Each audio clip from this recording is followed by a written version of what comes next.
Hello दोस्तों, स्वागत है अपने धर्म स्टडी पर चैनल में। तो आज का टॉपिक है हमारा प्रश्नावली 4.2। ठीक है, क्लास 10th। हमारा प्रश्न है 6। देखिए प्रश्न क्या था हमारा, एक कुटीर उद्योग एक दिन में कुछ बर्तन निर्माण करता है। एक विशेष दिन यह देखा गया कि प्रत्येक नग की निर्माण लागत रुपयों में, ठीक है, उस दिन के बर्तनों की संख्या संख्या 2 गुने से 3 अधिक थी। यदि उस दिन की कुल लागत 90 रुपये थी, ठीक है, तो निर्मित बर्तनों की संख्या और प्रत्येक नग की लागत ज्ञात कीजिए। हमें क्या करना है, निर्मित बर्तनों की संख्या और प्रत्येक नग की लागत ज्ञात करना है। ठीक है, तो हमें क्या करना है, यहाँ पर करना है तो निर्मित बर्तनों की संख्या और प्रत्येक नग की लागत ज्ञात कीजिए। तो यहाँ पर हम लिखेंगे हल। ठीक है, तो यहाँ पर लिख देंगे, देखिए तो यहाँ पर लिख देंगे क्या था, एक दिन में कुछ बर्तन निर्माण करता है। तो यहाँ पर लिख देंगे माना एक दिन में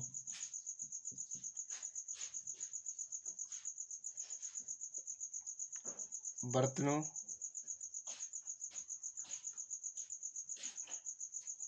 ठीक है,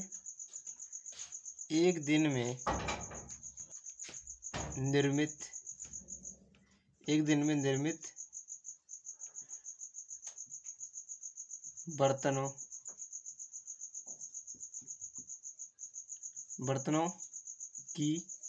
बर्तनों की संख्या क्या मान लेते हैं, हम मान लेते हैं यहाँ पर x। हमने मान लिया x, हमें पता नहीं तो हमने x मान लिया। ठीक है, क्योंकि प्रश्न कह रहा है कि निर्मित बर्तनों की संख्या, ठीक है, और प्रत्येक नग की लागत ज्ञात करना है। तो हमने x मान लिया यहाँ पर। ठीक है, x मान लिया। तो यहाँ से आगे कहता है एक दिन विशेष यह देखा गया कि प्रत्येक नग की निर्माण लागत उस दिन के बर्तनों की संख्या, ठीक है, किस दिन की, इस वाले दिन की, ठीक है, तो 2 गुने से 3 अधिक थी। तो यहाँ पर हम लिख देंगे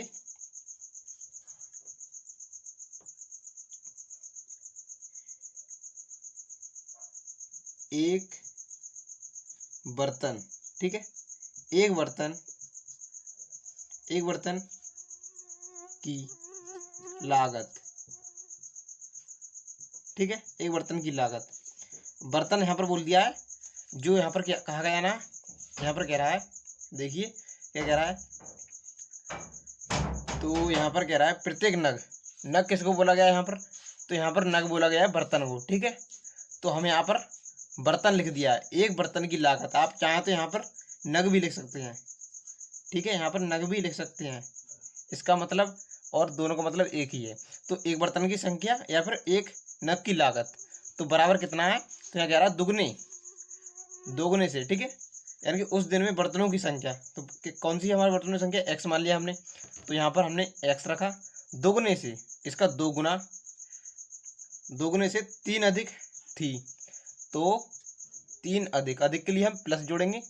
तो हमारा ये मिल चुका है। ठीक है, तो हम आगे बढ़ते हैं, ये हो गया हमारा।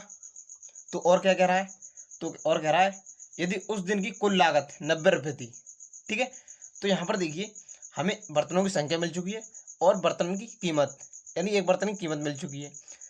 यदि आपको उदाहरण समझाता हूँ, आपको मान लो यहाँ पर 5 बर्तन है, ठीक है, ये 5 बर्तन है और उसकी कीमत आपको एक बर्तन की कीमत कितनी दे दी है, तो 2 रुपये दे दिए। तो आप क्या करेंगे, और उनका कुल मूल्य कितना दे दिया, आपको 10 रुपये दे दिया है। ठीक है, यानी कि उसका जो कुल लागत या मूल्य है, कुल लागत है आपको 10 रुपये दे दिया है। तो आप क्या करेंगे, ठीक है, आपको 5 रुपये दे देना, 5 बर्तन दे दिए हैं और कीमत एक बर्तन की कितनी है, 2 रुपये। तो आप क्या करोगे, उनकी कुल कीमत निकालोगे तो क्या करोगे, तो यहाँ पर आप 2 से गुणा करोगे ना, जितनी कीमत होगी, तो 2 पंजे हमारा आपको दे दिया है कुल लागत बराबर 10, तो 2 पंजे 10 आ जाएगा। ठीक है, तो इसी प्रकार आप गुणा कर रहे हैं, यहाँ पर भी हम गुणा करेंगे। ठीक है, तो यहाँ पर हम लिख देंगे कुल लागत हमारे बराबर 90, ठीक है, 90 रुपये है। ये हो गया प्रश्न से। ठीक है, प्रश्नानुसार तो हमारा प्रश्न, ठीक है, प्रश्नानुसार तो हमें बर्तनों की संख्या मिल चुकी है और हमें एक बर्तन की कीमत मिल चुकी है। तो यहाँ पर क्या करेंगे, बर्तनों की संख्या से एक बर्तन की कीमत को गुणा कर देंगे, तो हमें सभी बर्तनों की कीमत 90 रुपये दी है, यानी कुल मूल्य उसका। ठीक है, तो यहाँ पर आपका x, ठीक है, गुणा करेंगे तो 2x प्लस 3, इनका गुणा करेंगे और बराबर हमें दे दिया 90। ठीक है, तो हम क्या करेंगे, इसे सॉल्व करते हैं। तो देखिए इसका गुणा इसमें करेंगे तो यहाँ पर हमारा क्या आएगा, x का गुणा x में हो जाएगा तो हमारा x स्क्वायर हो जाएगा, यानी कि 2x स्क्वायर। x का गुणा 3 में प्लस है तो प्लस, और तो हमारा हो जाएगा 3x। ठीक है, बराबर में 90 है, तो 2x स्क्वायर प्लस का 3x, इस तरफ लाएंगे इसको। ठीक है, तो ये हो जाएगा हमारा माइनस का 90, क्योंकि उस तरफ प्लस का है, यदि एक संख्या जाती है तो हमारी 90 हो जाती है। ठीक है, तो इतना हो गया। तो आगे देखते हैं। तो अब क्या करते हैं यहाँ पर, तो हमारा देखिए समीकरण बन चुका है, कौन सा, तो द्विघात समीकरण, यानी दो घात आ चुकी है, x की अधिकतम घात। ठीक है, तो यहाँ पर हम क्या करते हैं, इसे सॉल्व करेंगे। तो जो हमारी संख्या होती है, ठीक है, तीसरी वाली, यानी कि अचर राशि, उसका गुणा करते हैं हम x के गुणांक में। तो 90 का गुणा यानी कि 2 में करेंगे तो हमारा जाएगा 180, 90 दुना 180। तो हमें ज्ञात करना है कि गुणा करने पर ऐसी दो संख्या ज्ञात करनी है, तो गुणा करने पर 180 आ जाए और घटाने पर माइनस का चिन्ह है ना, तो हमें 3 आ जाए। तो हम यहाँ पर क्या करेंगे, यहाँ पर थोड़ा सा रफ कार्य कर लेंगे। ठीक है, तो यहाँ पर हम किस प्रकार निकालेंगे, यदि ना पता हो तो। ठीक है, तो यहाँ पर हम निकालते हैं, जो हमारा 180 है ना, इसको अंदर रखते हैं और इसके गुणनफल कर लेते हैं। तो हमारा देखिए 2 नेम 18, और देखिए 2 चौके, एक इधर दिए 2 पंजे। ठीक है, इसी प्रकार देखिए 3 एकम 3 पंजे और 3 पंजे 15। ठीक है, आगे देखते हैं, 3 पंजे 15 और 5 एकम 5। ठीक है, तो हमारा यहाँ पर क्या आया है, तो देखिए हम गुणा करेंगे इनका आपस में। तो 2 दुना 4, 4 तिया 12, 12 और 3 पंजे 15। तो हमें मिल जाएंगी वो संख्याएं 15 और 12, क्योंकि यदि देखिए हम 15 में से, यहाँ पर 15 में से 12 को घटा दें तो हमारा 3 आ जाएगा, तो बराबर में हमारा कितना आएगा, 3 आ जाएगा। और गुणा करें इसका तो देखिए 12 पंजे 60 का 0, और 12 एकम 12, 12 और 6 कितना हो जाएगा 18। तो 180 गुणा करने पर आ रहा है और घटाने पर कितना आ रहा है, हमारा 3 आ रहा है। तो ये हमारी संख्या हो जाएंगे। ठीक है, 12 और 15। तो आगे बढ़ेंगे, सॉल्व करेंगे इसे। तो हमारा 2x स्क्वायर जो होगा, तो प्लस है तो प्लस, बड़ी संख्या हम आगे लिखेंगे।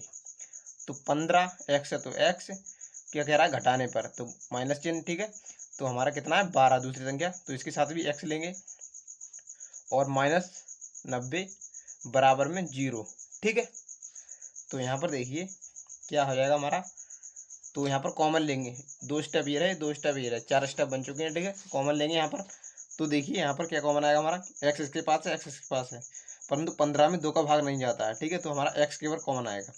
तो यहाँ पर हमने x कॉमन ले लिया, तो यहाँ पर क्या बचा, एक x निकाल लिया, तो 2x बचा। 2x प्लस है तो प्लस, यहाँ पर x गया तो क्या बचा हमारा 15। ठीक है, और यहाँ पर देखिए माइनस चिन्ह है तो माइनस चिन्ह लगाएंगे। तो करेंगे हम इसमें से कॉमन लेंगे, इन दोनों में से। ठीक है, तो यहाँ पर माइनस है तो माइनस, तो हम यहाँ पर ले सकते हैं 6 कॉमन। ठीक है, 6 का भाग दोनों में जाता है, तो यहाँ पर हम 6 कॉमन ले लेंगे। ठीक है, x तो है नहीं तो 6 आएगा केवल। ठीक है, तो यहाँ पर देखिए, तो 6 दुना 12, x है तो x, माइनस माइनस प्लस हो जाएगा हमारा। अब देखिए 6 का भाग हम देंगे 90 में, तो 6 एकम 6 हो जाएगा, 3 इधर को हासिल देंगे, तो 6 पंजे 30, और बराबर में हमारा आएगा 0। ठीक है, बराबर में 0 आ गया। ठीक है, अब हम क्या करेंगे, दोनों ब्रैकेट समान हो चुके हैं, तो हमारा आगे सवाल सही जा रहा है, तो हम इसको एक जगह लिखेंगे। ठीक है, इनमें से एक लिखेंगे उठा करके, तो हमारा 2x प्लस 15, ठीक है, बराबर में हम एक जगह लिखते हैं, अभी तो बाद में लेंगे। ठीक है, और इस वाले को अंदर लेंगे, तो इसी लिखो अंदर, तो x माइनस 6 बराबर 0, तो दोनों की तरफ हम 0 लेंगे। ठीक है, तो यहाँ पर देखिए क्या होगा हमारा, तो यहाँ पर आएगा 2x प्लस 15 बराबर 0, या x माइनस 6 बराबर 0। ठीक है, ये हो गया हमारा। तो आगे देखिए हमारा क्या आएगा, 2x प्लस वाला उस तरफ जाएगा तो माइनस का 15 यानी बराबर तो हमारा 0 तो आ गया, या x माइनस है ना तो उस तरफ जाएगा तो प्लस का हो जाएगा तो 6, ठीक है, प्लस का 6 हो जाएगा इस तरफ आकर के। तो यहाँ पर देखिए ये गुणा वाली संख्या बटे में जाएगी, ये हमारा माइनस का हो गया है क्योंकि इस तरफ प्लस का था ना, तो ये माइनस है, ठीक है। तो x बराबर -15 बटा में हमारा कितना हो जाएगा 2, ठीक है, यहाँ पर 2 हो गया, ठीक है, ये गुणा वाली संख्या बटे में पहुंच गई। अब देखिए यहाँ पर, क्योंकि बर्तन की कीमत कभी भी माइनस में नहीं हो सकती है, आपने माइनस में कभी नहीं देखी होगी बर्तन की कीमत, क्योंकि माइनस में उल्टी कीमत थोड़ी हो जाएगी, कभी होएगी नहीं माइनस में। तो हम इसे इग्नोर मारेंगे, ठीक है, इसे मारेंगे इग्नोर। तो हमारा क्या आएगा, तो प्लस में होती है ना हमारी बर्तनों की कीमत, यानी बर्तनों की संख्या हो 1 2 3 4 प्लस वाली होती है ना सभी, तो हमारी 6 आएगी। बर्तनों की संख्या कितनी आएगी, 6। तो हमसे पूछा था बर्तनों की संख्या पूछा था, ठीक है, और एक नग की लागत। तो हम यहाँ पर लिख देंगे बर्तनों की संख्या, ठीक है, तो यहाँ पर लिख देंगे बर्तनों की, यहाँ लिख देंगे अथाह बर्तनों की संख्या बराबर x था ना, तो x की जगह पर हम रख देंगे, क्या रख देंगे, तो x का मान कितना आया हमारा 6 आया है, ठीक है, प्लस वाले लेते हैं हम। तो बर्तनों की संख्या 6, और हमसे पूछा था बर्तनों की संख्या, ठीक है, ये पूछा था, और पूछा था प्रत्येक नग की लागत, ठीक है। तो यहाँ पर हम लिख देंगे प्रत्येक नग, ठीक है, नग को बोलते हैं बर्तन, यहाँ पर नग को ही बर्तन बोला गया है, ठीक है,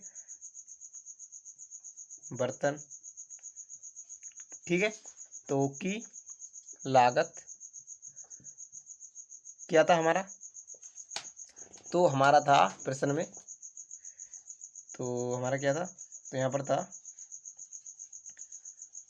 2x + 3, ये था ना। तो यहाँ पर हमारा क्या आएगा, तो यहाँ पर देखिए x की जगह पर 6 रखेंगे, तो गुणा में है ना x, तो गुणा 6 और प्लस का हमारा 3, तो हमारा आ जाएगा बराबर में क्या आएगा, तो देखिए 6 दूना 12, 12 और 3 हमारा हो जाएगा 15, देखिए 6 दूना 12, 12 में 3 जोड़ेंगे 15, तो हमारी आ चुकी है। ये हमारा ए भी आंसर है और हमारा ये भी आंसर है, ठीक है। ये हमारी है बर्तनों की संख्या 6, और हमारी है ये यानी कि प्रत्येक नग की लागत, यानी बर्तन एक बर्तन की लागत हमारी 15 है। तो ये हमें मिल चुका है। तो मिलते हैं अगले वीडियो में। Thank for watching my video. धन्यवाद।